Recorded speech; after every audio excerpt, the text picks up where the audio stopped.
Social మీడియాలో Congress party తీరుపైన తీవ్ర చర్చనీయాంశంగా మారుతుంది. స్వాతంత్ర దినోత్సవం రోజున ఢిల్లీలో ఉన్నటువంటి కాంగ్రెస్ కేంద్ర కార్యాలయంలో వందే మాత్రం ఆలాపనను అడ్డుకున్నారు సోనియా గాంధీ, ఖర్గే, రాహుల్ గాంధీలు. అయితే సోషల్ మీడియాలో ప్రస్తుతం ఈ వీడియో వైరల్ గా మారుతుంది. సోనియా గాంధీ, రాహుల్ గాంధీ పైన ఎఫ్ఐఆర్ నమోదు చేయాలంటూ ఢిల్లీ పోలీసులకు ఫిర్యాదులు అందుతున్నాయి. ఇక prevention of insult to national honour 2026 కింద నిబంధనలను పరిశీలించి కేసు పెట్టాలని పోలీసులకు లాయర్లు కునాల్ వినాయక్, అదేవిధంగా సుబ్ శర్మ ఫిర్యాదు చేశారు. ఇటు కర్ణాటకలోని ఉర్వా పోలీస్ స్టేషన్ లోను బీజేపీ నేతలు ఫిర్యాదుల జల్లు కురిపించారు. కాంగ్రెస్ పైన కేసులు పెట్టాలంటూ మాజీ ఎంపీ విజయసాయి రెడ్డి కూడా డిమాండ్ చేస్తున్నారు. ఇక ప్రతిపాదించినటువంటి సవరణ చట్టించిన సెక్షన్ 3 ప్రకారం 3 ఏళ్ల జైలు శిక్ష, జరిమానా విధించేటువంటి అవకాశం ఉందంటూ జోరుగా ప్రచారం అయితే సాగుతున్నాయి.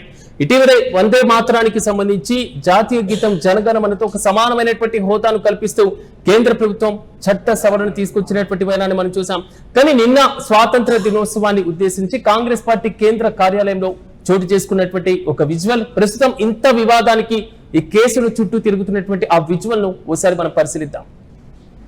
तुम्ही हृदि तुम्ही वर्मा त्वं हि प्राणा शरीरे बहुते तुम्ही मा शक्ति हृदये तुम्ही मा भक्ति तुम्हारे प्रतिमा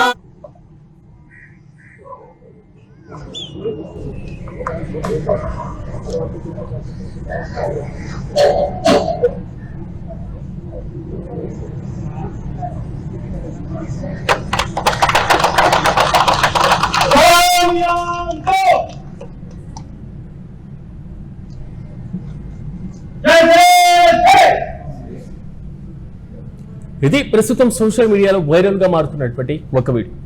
వందే మాత్రాన్ని ఆలపిస్తున్నటువంటి సందర్భంలో సోనియా గాంధీ పక్కనే ఉన్నటువంటి ఏఐసిసి అధ్యక్షుడు మల్లికార్జున్ ఖర్గేకు సైక్ చేయడం, వెంటనే ఆపేయండి అంటూ కూడా ఆయన హుకుం జారీ చేయడం. మరోవైపు ఆయన రాహుల్ గాంధీని అడగడం, రాహుల్ గాంధీ దగ్గర ఉన్నటువంటి సిబ్బందికి ఇదే రకమైనటువంటి ఆదేశాలు జారీ చేస్తే ఆ సిబ్బంది మళ్ళీ మల్లికార్జున్ ఖర్గే సోనియా గాంధీ దగ్గరికి వచ్చి వివరణ ఇచ్చే వరకు కూడా వందే మాత్రం గీతాన్ని కాంగ్రెస్ పార్టీ అవమానిస్తుంది, దాన్ని ఆలపించడాన్ని అడ్డుకుంటున్నారు, కనీసం 2-3 లైన్ల తర్వాత దాన్ని ఆపించడం ఏంటి అనేటువంటి రీతిలో సోషల్ మీడియాలో విపరీతమైనటువంటి ట్రోల్స్ సాగుతున్నాయి. కానీ కొన్ని అంశాలను మనం కూడా పరిశీలించాలి. నిన్న స్వాతంత్ర దినోత్సవం దేశవ్యాప్తంగా అట్టహాసంగా సాగింది. కానీ ఢిల్లీలో ఉన్నటువంటి ఏఐసిసి కార్యాలయంలో వందే మాత్రాన్ని ఆలపిస్తున్నటువంటి సందర్భంలో అడ్డుకోవాల్సినటువంటి అవసరం సోనియా గాంధీ, మల్లికార్జున్ ఖర్గే, రాహుల్ గాంధీలకు ఎందుకు వచ్చింది అనేటువంటి ఒక బలమైనటువంటి ప్రశ్న ఇక్కడ ఉత్పన్నమవుతుంది.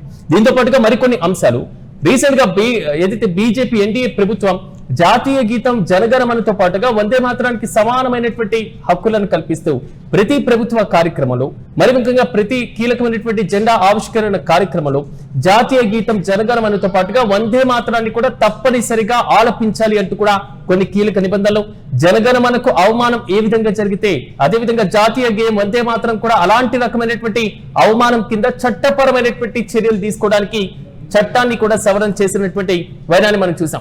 కానీ సోనియా గాంధీ, రాహుల్ గాంధీల పైన తాజాగా ఎఫ్ఐఆర్ నమోదు చేయాలంటూ ఢిల్లీ పోలీసులకు ఫిర్యాదులు వస్తున్నాయి. Prevention of insults to national honour 2026 కింద సెక్షన్ 3 కింద నిబంధనలు పెట్టాలని దీని కింద పలువురు ఫిర్యాదులు కూడా చేస్తున్నటువంటి వైనాన్ని మనం చూస్తున్నాం. కునాల్ వినాయక్, సుబ్ శర్మ అనేటువంటి 2 లాయర్లు ఇప్పటికే కేసు నమోదు చేశారు. ఇక కర్ణాటకలో ఉన్నటువంటి ఉర్వా పోలీస్ స్టేషన్ లో బీజేపీ నేతలు కూడా ఫిర్యాదు చేసినటువంటి వైనాన్ని మనం చూస్తున్నాం. ఇక కాంగ్రెస్ పైన కేసులు పెట్టాలంటూ మాజీ ఎంపీ విజయసాయి రెడ్డి కూడా ఓవైపు డిమాండ్ చేస్తున్నారు. ప్రతిపాదితమైనటువంటి చట్టంలో సెక్షన్ 3 ప్రకారం వీరందరూ కూడా జాతీయ గేయాన్ని అవమానించారు, జాతీయ గేయం పట్ల అవహేళనగా ప్రవర్తించారు, సో దాన్ని మధ్యలో ఆపించారు, అది పాడకూడదు అనేటువంటి ఒక రకమైన హుకుం జారీ చేశారు అనేటువంటి రీతిలో సవరించినటువంటి చట్టంలో ఉన్న సెక్షన్ 3 ప్రకారం 3 ఏళ్ల జైలు శిక్ష, జరిమానాలు విధించేటువంటి అవకాశం ఉన్న సెక్షన్ కింద కేసు నమోదు చేయడం జరిగింది.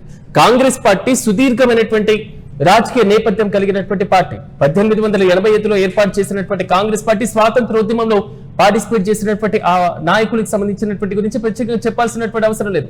కానీ బకిం చంద్ర చటర్జీ రాసినటువంటి వందే మాత్రం, ఆనందమాట బుక్కుల నుంచి తీసుకున్నటువంటి వందే మాత్రం యొక్క సారాంశాన్ని ఆ పార్టీ నేతలే 1905 వరకు వందే మాత్రం ఉద్యమాన్ని ముందుకు నడిపే వరకు తీసుకుని వెళ్లారు. కానీ ప్రెజెంట్ ఉన్న కాంగ్రెస్ నాయకత్వం వందే మాత్రాన్ని ఆపించాల్సిన పరిస్థితి ఎందుకు వచ్చింది? అది స్వాతంత్ర దినోత్సవం నాడు ఆ వందే మాత్రాన్ని ఆపండి అంటూ సోనియా గాంధీ చెయ్యెత్తి ఆపండి అనేటువంటి మల్లికార్జున్ ఖర్గే చెప్పడం, రాహుల్ గాంధీకి చెప్పడం, ఈ ముగ్గురు కూడా వెంటనే దాన్ని ఆపండి అనేటువంటి రీతిలో వ్యవహరించినటువంటి తీరు మాత్రం నెటిజన్లు మండిపడడానికి ఒక ప్రధాన కారణంగా తెలుస్తున్నాయి. ఇప్పటికే సోషల్ మీడియాలో ఈ వీడియో పైన నెటిజన్లు ఫైర్ అవుతున్నారు. కాంగ్రెస్ కు జాతీయ భావాల పట్ల నిబద్ధత లేదు అనేటువంటి రకంగా కామెంట్ చేస్తున్నారు. కాంగ్రెస్ పార్టీ వందే మాత్రాన్ని అవహేళన చేస్తుంది, అపహాస్యం చేస్తుంది అనేటువంటి రీతిలో కూడా సోషల్ మీడియాలో ఈ వీడియో వైరల్ గా మారుతున్నాయి. ఈ నేపథ్యంలో తాజాగా వీరిపైన కేసు నమోదైనటువంటి పరిస్థితుల్లో ఎలాంటి వివరణ ఇవ్వబోతున్నారు, ఎలాంటి బలమైనటువంటి ఆన్సర్ వీళ్ళు ఇచ్చేటువంటి ఛాన్స్ ఉంటుంది అనేటువంటి ఉత్కంఠ అయితే కొనసాగుతుంది. చూడాలి. బీజేపీ ఇటీవల తీసుకొచ్చినటువంటి వందే మాత్రానికి సంబంధించిన చట్ట సవరణ, తాజాగా కాంగ్రెస్ పార్టీ కేంద్ర కార్యాలయంలో కీలకమైనటువంటి ఈ వీడియో వైరల్ గా మారడం, సోషల్ మీడియాలో ఈ మొత్తం అంశం రచ్చరచ్చగా కామెంట్స్ వైపు అడుగులు వేయడం, తాజాగా సోనియా గాంధీ, రాహుల్ గాంధీ, అదేవిధంగా మల్లికార్జున్ ఖర్గేల పైన ఫిర్యాదులు, కేసుల పరంపర సాగుతున్నటువంటి నేపథ్యంలో జాతీయ గీతం పట్ల, జాతీయ గేయాల పట్ల, జాతీయ భావాల పట్ల వివిధ రాజకీయ పార్టీలు వ్యవహరించాల్సినటువంటి తీరుతో పాటుగా రాజకీయ పార్టీలు స్వంత ఎజెండాలను పక్కన పెట్టి జాతీయవాద భావాలతో ఏ విధంగా ముందుకు వెళ్ళాలి అనేటువంటి ఒక బలమైన వాదనను ఇప్పుడు మళ్ళీ తెర మీదకి తీసుకొచ్చినట్లయింది. చూడాలి దీనిపైన ఇంకా కాంగ్రెస్ అధిష్టానం ఎలాంటి నిర్ణయాలతో ముందుకు వెళ్ళబోతుందో.